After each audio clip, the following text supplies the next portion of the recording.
Halo, Assalamualaikum warahmatullahi wabarakatuh. Terima kasih masih bersama dengan channel Bisnis 2000.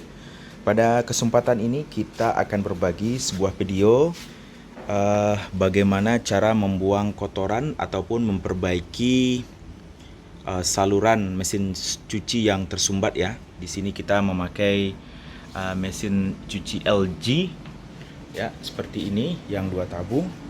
Kita akan coba memperbaikinya dan kemungkinan ini tersumbat ya, karena bisa jadi ada berbagai macam benda-benda yang masuk saat mencuci namun tidak dikeluarkan.